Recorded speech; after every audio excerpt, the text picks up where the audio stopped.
Well, from the revenue cycle management side, we are going to actually ask Beste Kuru to join us today. So we do actually give a lot of updates from United Medical side, but also like all the related news from for the COVID and other stuff. So we sometimes neglect our own core business, and that's our revenue cycle management. Last week, Richa Savason was with us, and she gave some updates. And then I asked Besta to join us and introduce herself first, and then tell us about why is doing better than other companies in the same field. So Besta, if you can please introduce yourself. Sure. Thanks for having me, Kamal.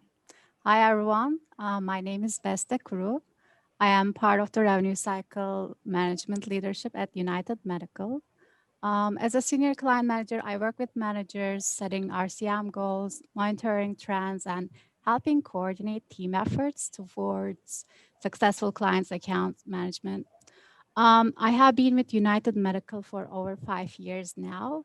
I am ACMPE board certified, and I have an MBA as well as Masters in Finance, Healthcare Management, and IT. You have several of them, right? I do. Kamal, today I wanted to talk about the strengths of our RCM team, as well as how we ensure increased revenues for our providers. So I am really proud of being part of this team at United Medical. We have extremely talented individuals on our team, and most of them actually hold master's degrees from top colleges and universities. One thing we extremely highlight and enforce at United Medical is continued education and ensuring proficiency in healthcare management. So right now, all of our managers either hold or they are working towards their ACMPE board certification via MGMA. And we also make sure all of our staff members have access to MGMA resources, and we have a strong partnership with MGMA. Now, can you actually just elaborate the MGMA? There may be some people, they may not know what MGMA is. Sure. MGMA stands for Medical Group Management Association. They are one of the key players in healthcare management, healthcare industry. They do bring together a platform for providers and healthcare executives from across the nation, and from advocating for providers to providing resources in various fields of healthcare management. They are a great resource. They also sponsor the ACMPE board certification. And that is basically a program where healthcare executives work towards through body of knowledge, varying from, finance to IT to practice management, basically every business-related aspect of a successful medical practice management. And once individual pass the board exams, they are board certified. All right, and then we have several different teams now. They are going through this process, and you were one of the first group that was certified, right? Correct. Mm-hmm. All right. So, and what else do we have? So on the team side, I do want to also emphasize the diversity and inclusivity we have in our workforce. And I'm, again, really proud to be one of the women who make up the majority of our leadership and managers at United Medical, starting with our director, Richa Shah, from credentialing to payment posting to collections and AR, RCM management. We have women leaders at United Medical. We also have a dynamic and efficient approach to work, Kamal. I think especially with the pandemic and fast pace of the pandemic-related changes, environment, we proved that we are highly adaptable and flexible. And I want to say we thrive in face of change and challenges, actually. So with your leadership, of course. And lastly, our leadership team has over 50 years of cumulative experience in the healthcare industry. On the next slide, Kamal, are you able to Yep. switch? When I do these drawing stuff, I have to go back to the all and. Okay, great. Thank you. So from revenue cycle management perspective, here at United Medical, we service over 100 clients, close to 400 providers across the nation, basically. We have right now, I believe, from 27 different states and including 23 specialties, we have different providers across the nation that we service. Here, I wanted to use this image because this shows the full cycle of revenue cycle management, which starts with patient registration, the steps that are followed in the practice towards AR, denial management, payment posting, billing, collections, and revenue and realized revenues. And actually, more can be reached at your article on LinkedIn. It was a good article. But I want to say what differentiates United Medical is not just routine denial management, because that would be too easy, right? Here we do really have a holistic approach to revenue cycle management. So we try to fine tune our processes, we audit our work, we ensure quality and accuracy of our team's work. But we also look at the metrics always, and we try to realize increased revenues, ensuring like the KPIs basically improve over time. Kamal, it's, I think, very important to also mention how much effort we put into provider advocacy rights, especially with the payer relationship management we have. It's not only the denials we work on, but we are here to advocate the rights of the providers to make sure that they are getting reimbursed at the rate that they are promised, or they must be reimbursed for the services that they already rendered. For their patients. And while doing that, we try to ensure always patient centricity. So, I always say that this is our core business, revenue cycle management. We used to call it medical billing only, but it got more complicated in time. So when I started, I was an intern in Delaware Cardiovascular, May 2000, year 2000, and that's about 21 years almost. Almost your age, right? It's my age, right? That time versus now, what needs to be done in the medical billing world, actually it changed. It's day and night. So there are complications, requirements. That's why we have to pay a lot of attention to the education of our resources. Mm-hmm. And something that I started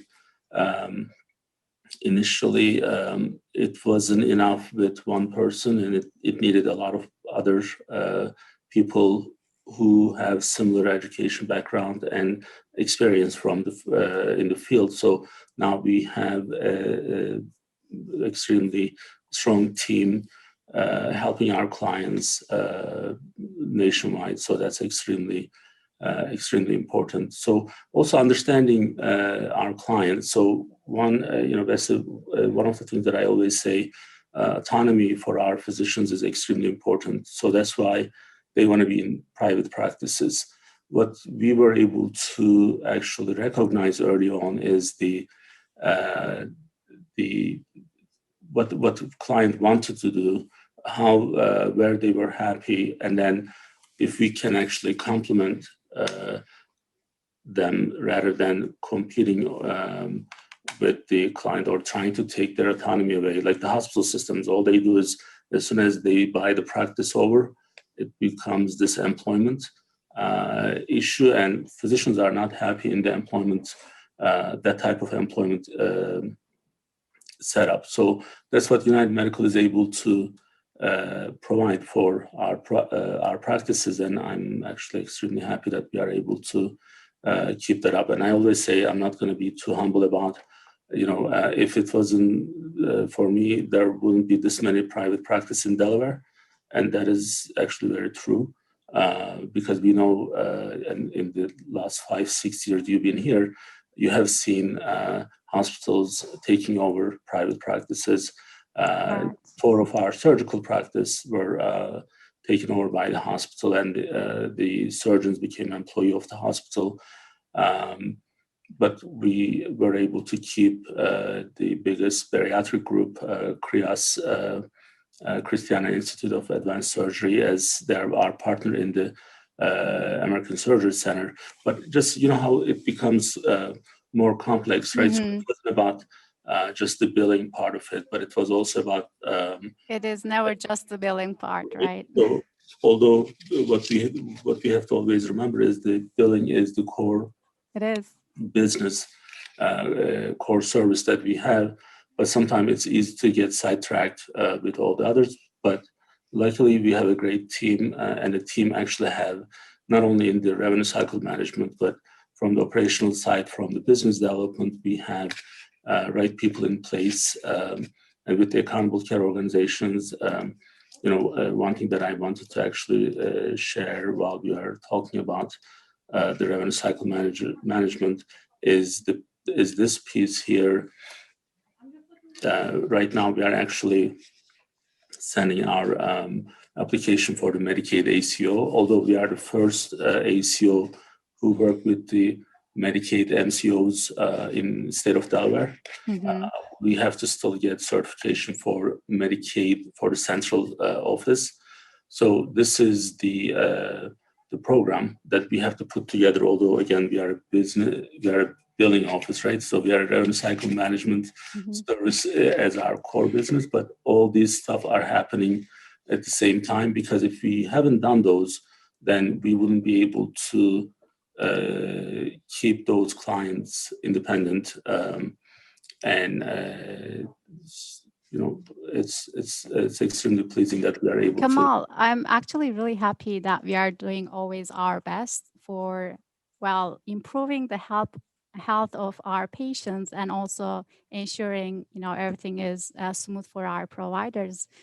Correct me if I'm wrong, only in Delaware, we manage over 250,000 patients, right? Through the United Medical ACO we manage. So total number of patients we serve, it's probably even maybe more than 250, but just on the primary care level, pediatric and primary care level, that number is about 115,000, which at that level, it's extremely strong. And but sometimes we don't get the right recognition or fair recognition. Just like Tom Carper going to Christiana Hospital, while President Biden goes to Christiana Hospital logo, we could have vaccinated him in our offices, and trust me, I would probably not put the logo behind them because I would try to protect them. But there's a different understanding. It's fine because there are politicians and they need to get their own satisfactions. But from our side, we are serving our society. That's all I care. We are serving. We are providing service for our residents in Delaware from the clinical side, and our clients around the United States from 27 different states, and that is extremely pleasing from our side. Now, that's one other thing that I want to share from United Medical side. Right now, we have the new blog that our marketing team actually put together. This is available through our website, and then they have already started posting. These are on top of the articles that I used to write, and I still write some. But this is very nice, actually, the way that they put it. And I want to make sure that our audience is able to see them. Now, from the digital health record side, we have all these events through our channels available, our media channels available. And I'm hoping that our patients and people in the United States or around the world, they find this helpful. Now, this event is going to be, as it's been happening, it's going to be at 12 noon. And one other thing I want to share with you guys is we kind of forgot that for today, but we have this Friends of Tigray, Delaware is one of our nonprofit organizations that we set it up to voice out the issues related to Ethiopian conflict with Tigray. And what's amazing with social media, and I know you actually, interesting enough, although you are in the RCM side, you do help the marketing people a lot, and including myself. So I get a lot of good feedback from you. Well, not good feedback, but useful feedback sometimes. Okay, great to hear. It may not be good, but the power of social media is extremely important, and we want our people to understand this. This is one month reach from Friends of Tigray, Delaware. This is about 387,000 people we were able to reach. And actually, if I can make this 7 days, that's 314,000 is since the last video we have done for Tigray. And the only unfortunate part is that Tigray is still suffering. I know that you guys are following that as you are supporting some of my events. So we are hoping that we can see some resolution in the next couple of days. But just from the way that we are communicating with our patients, I find this extremely helpful for us to be able to reach out to others and also see what can be done at different levels. And thank you guys for being part of this and making this available, because if not everyone is supporting, then we won't have time to do all of these. And it is extremely important for us to be able to do them, because we just want to make sure that we have a more meaningful impact in the society that we live in. That's one of the reasons that I accepted the board seat at Brandywine SPCA. I will share more updates in the future, but there are some projects in Delaware, and we want to actually support them as much as possible. But one of the first things I told them that we can always do live sessions, and Tanner, you don't know yet, but I already volunteer you for that. So we'll be able to do events, because now we know how to do it and we have our audience, and it's more about outreach to people who may have these issues, and we'll be doing these more frequently, hopefully.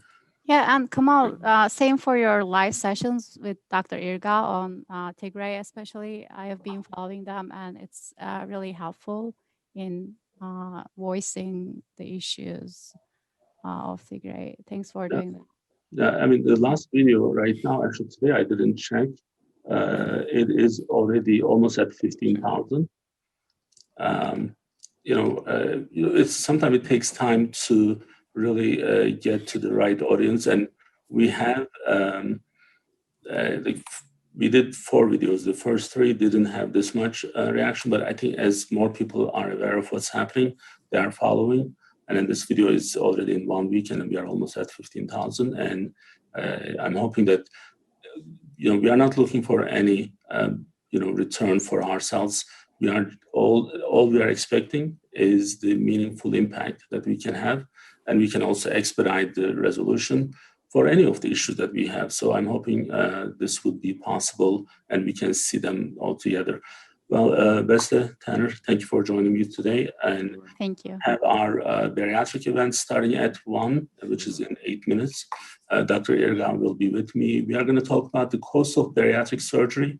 We'll be a little bit more specific with some, and we'll be back in 8 minutes. All right. Well, thank you so much. Have a nice weekend. Bye-bye. Thanks, Kamal.